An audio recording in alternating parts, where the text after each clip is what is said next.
Hello faculty coaches. This video I am making to communicate with you our Andragogy for 8 core competencies and PCC marker sessions in our GCCP, so that we are all aligned on how we are going to develop CCs in our GCCP learners. So we have 8 chapters, 1 chapter per competency. Only exception is a chapter of demonstrating ethical practice, wherein the proposed steps, what I am going to propose, are not that applicable for every other competency. The proposed steps, what now I am going to propose in this presentation, are applicable. So we have 120 minutes with us to deliver the core competency session effectively. But the precondition of the delivery is student must come prepared for the session by reading at least basics related to that core competency from the ICF website and or our coach study guide, so that the faculty don't have to explain the definition of that core competency and the faculty can focus more on the pointers what I am going to specify. So I have timed this particular 120-minute session into 6 stages. Stage number 1 is for 5 minutes. In this particular 5 minutes, initial greetings and clarify the objective of the session. That is why we are conducting this session and what is the outcome of this particular session and how students need to continuously work on the CC development during the program and after that as well. Then the next 30 minutes should be focused on explanation of the competency with PCC markers, wherein the coach will focus on the 2 aspects. One is do's and don'ts related to that CC with reference to our coaching process triangle, CODAP, which I am going to explain you after this slide. And coach has to share their experience in their real life coaching practice related to that CC. So it is not only a theoretical discussion, but you are giving some practical tips, you are sharing your experience, and also you are sharing their do's and don'ts with reference to coaching process. Why? Because the CCs are, the meaning of the CC is in coach applying the CCs in the coaching process, in the coaching conversation. So every CC has to be always related to the each stage of the coaching process. So this is 30 minutes. After that, the coach will go for a demo. Now it is up to the coach, up to the faculty coach, to go for a live demo wherein you will select one student as a coachee, or you will show them a pre-recorded coaching conversation wherein there are some insights into that particular competency for sure. So there are some aspects wherein definitely students can point out the do's and don'ts related to that particular CC which you are facilitating during the session. So it is up to you.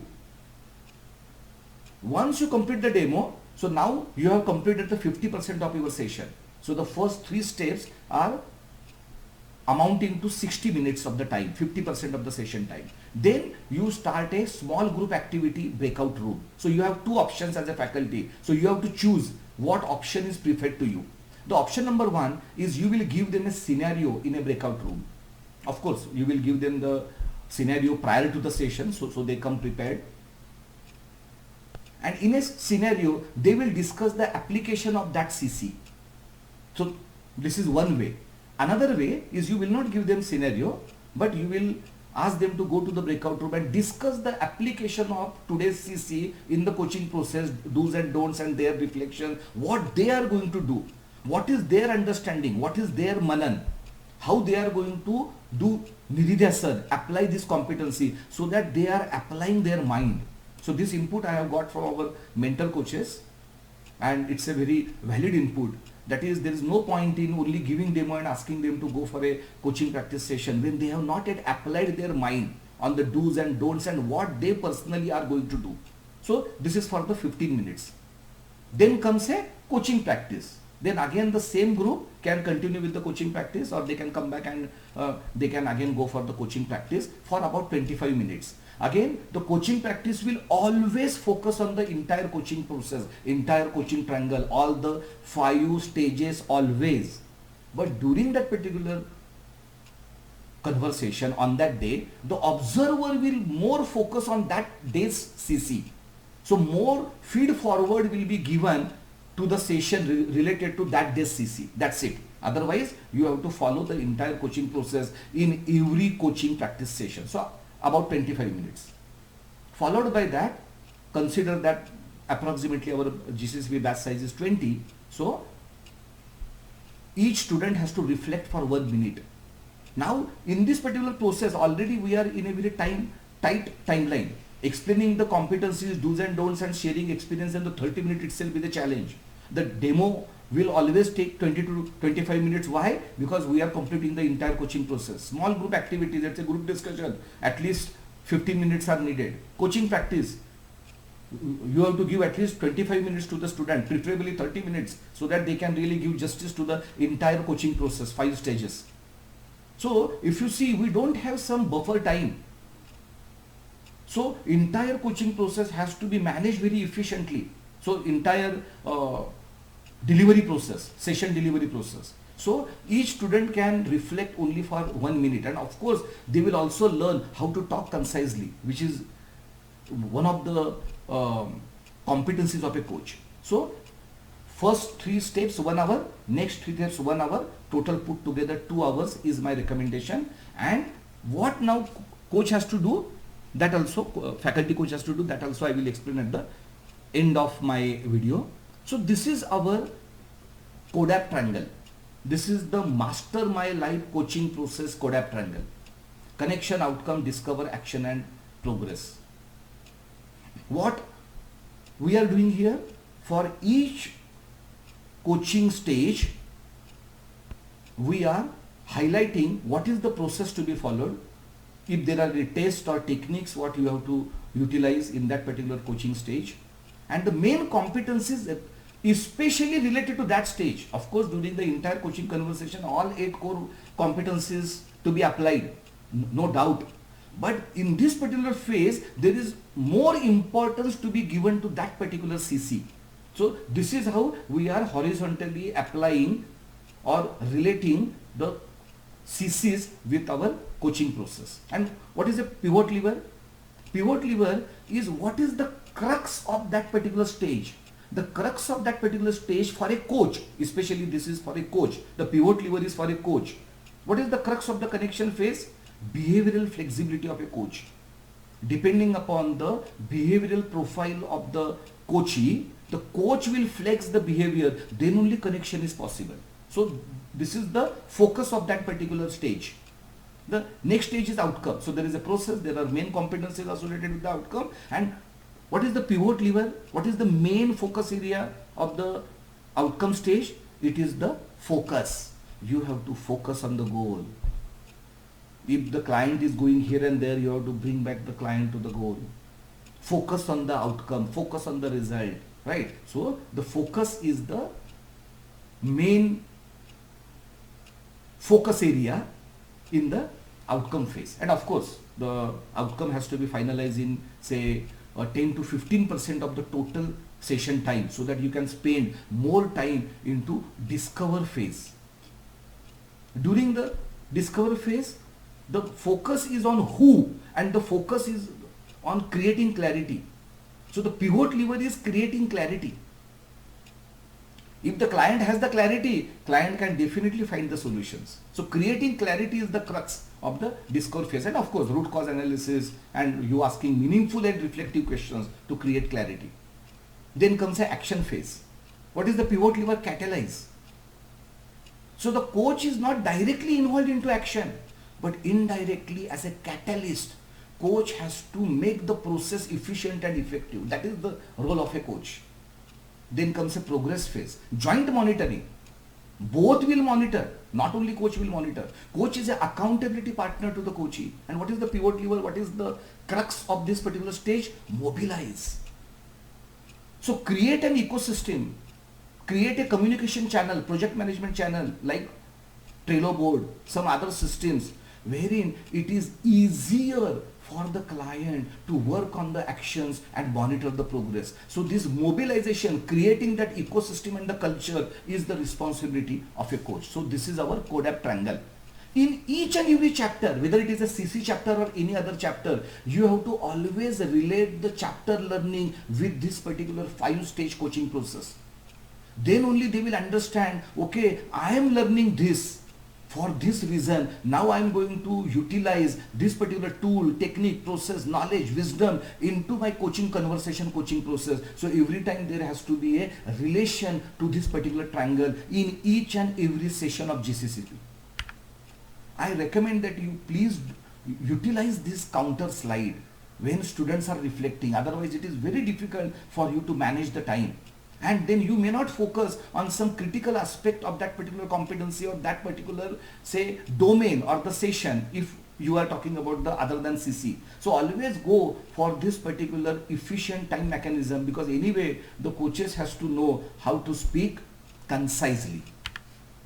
So how faculty should prepare for the session and manage the session, especially I am talking about the CC sessions, but it is applied to the all other sessions as well. But the main presentation what I am making is related to the CC and the PCC markers. So first is you need to do something before the session to encourage students to come prepared for the session. We have an official WhatsApp group. You can give them some teasers, send them some articles, send them some small video links so that they have the understanding before they come to the session. Then only it is possible for you to complete that competency explanation, including do's and don'ts, and sharing your experience only in 30 minutes. Then in first 5 minutes, always have one co-host from the student so that you can focus on your delivery and not to letting people in and who is raising hand and all that. So you focus on your session. So take the support from the student in the first 5 minutes itself. Then you decide what is the mechanism you are going to use to monitor time for each of the 6 steps. Which 6 steps? These 6 steps, 5 minutes, 30 minutes, 25 minutes, 15, 25, 20, plus minus 5 minutes here and there. But how you are going to monitor, because you will be in a flow, right? So for me, always there is a watch in front of me. Also in my diary, I write the exact time. For example, if I start at 6:05, right? At 6:35, I have to complete the explanation. Like that, I know the exact time marks of the session. Plus minus 5 minutes, then I manage. So this is my way. But what is your way, I don't know. So whatever is convenient to you, utilize that particular mechanism to monitor your own time so that you give justice to the delivery of the session, because we are responsible for the CC development of the students, and unless we are efficient and effective, it is not possible. You think through the coaching scenario, you think through the do's and don'ts, what you are going to share with those students, right? Means just think through. Means it should not happen that during the session you are thinking, okay, what experience I want to share.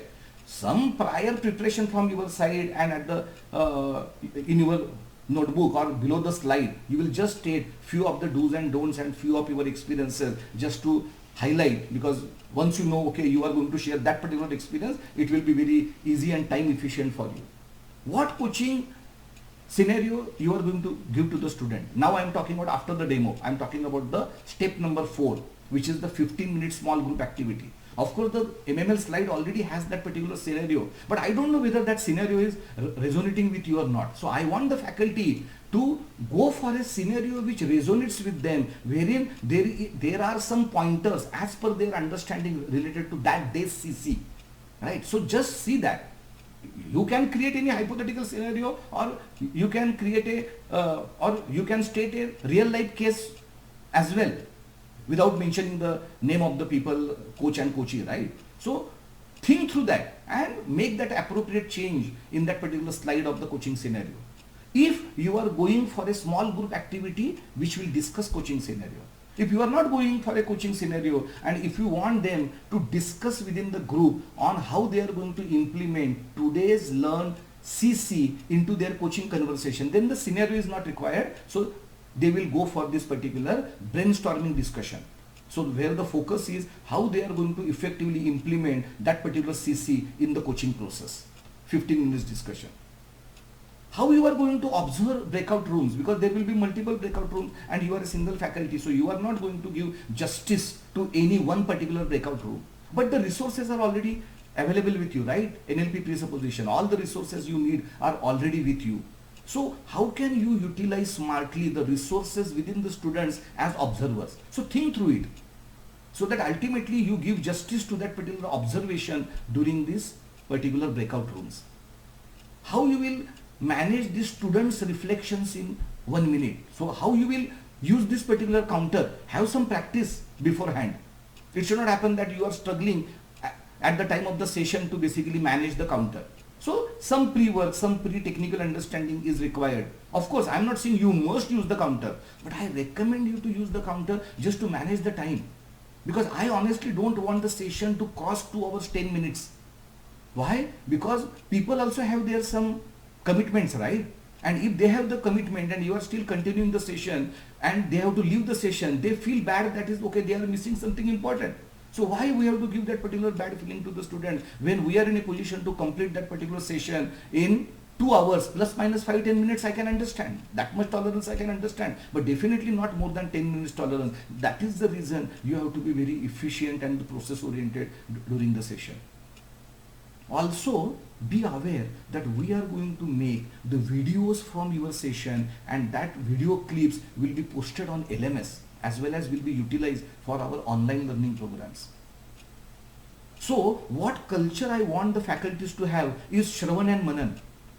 In a Shravan, when the faculty is telling the concept, student will not ask any question when faculty is delivering that particular topic. Only Shravan, focus on only listening. Once you complete that particular delivery of that particular topic, then you will ask them, okay, now since I have completed my explanation on this particular topic, are there any questions? So what will happen because of that? We will get a continuous video clip wherein you are continuously explaining it without so many disturbances of people asking, and then we have to cut that particular slot. And anyway, it is aligned with our Andragogy. What is our Andragogy? Shravan. Shravan means even the question should not be arise in your mind. Shravan means you are only understanding to understand. You are only listening to grasp. So where is the question of question? So our idea is that when the faculty is conveying, and you create that culture, you tell them, when I am conveying the topic, just grasp it, and then once I complete my delivery on that particular topic of 5 minutes, 10 minutes, whatever is your delivery time for the topic, then you ask me questions. So now the culture is clear, expectation is clear, so they are not going to disturb you in between. But then you will have a culture, after each important topic, you are going to ask them, do you have any questions? Okay. So this is all. So now this is the new triangle, means the triangle was always there, but I have just added some important information in this triangle. Now this is our Bible. In each and every session, we will utilize this particular triangle. And this is my request to the faculty coaches, especially for the core competency sessions, how to manage the sessions effectively in 120 minutes, wherein we will launch the learner on the journey of the core competency improvement. Thank you.